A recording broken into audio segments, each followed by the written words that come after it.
চিতল মাছের মুইটা বানাবার জন্য প্রথমে মাছ থেকে কাঁটাগুলো বেছে একে একে পেঁয়াজ বাটা, আদা বাটা, কাঁচা লঙ্কা বাটা, রসুন বাটা, গোলমরিচ গুঁড়ো এবং লেবুর রস ও ডিম দিয়ে মাছটাকে ভালো করে মেখে নিতে হবে।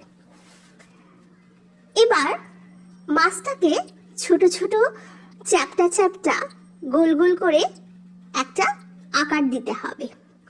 তারপর কড়াইয়ে জল গরম হলে ওই গোল গোল চ্যাপ্টা চ্যাপ্টা শেপগুলোকে, মাছের মণ্ডগুলোকে জলে দিয়ে ঢাকনা দিয়ে ভালো করে জলটাকে ফুটতে দিতে হবে।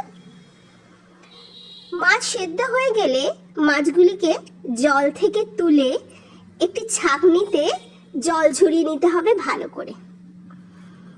এবারে যে চ্যাপ্টা চ্যাপ্টা আপনারা যে শেপগুলো দিয়েছেন সেগুলোকে ছোট ছোট আকারে কেটে নিতে হবে।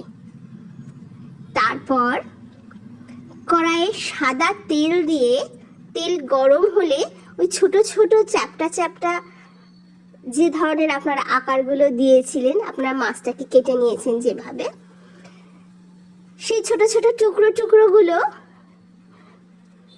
ভালো করে তেলে ভেজে নেবেন লাল লাল করে।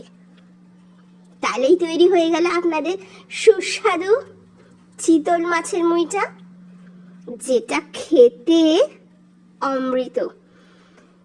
ভাতের সাথে ডাল আর ওই চিতল মাছের মুইটা ভাজা দিয়ে অমৃত লাগে ভাত খেতে। আপনারা কিন্তু অবশ্যই এটা একবার ট্রাই করে দেখতে পারেন ঘরে। আর অবশ্যই আমার এই ভিডিওটা লাইক, শেয়ার এবং কমেন্ট করতে ভুলবেন না। কেমন লাগলো আপনাদের জানাবেন কিন্তু কমেন্টে, আমি অপেক্ষায় রইলাম।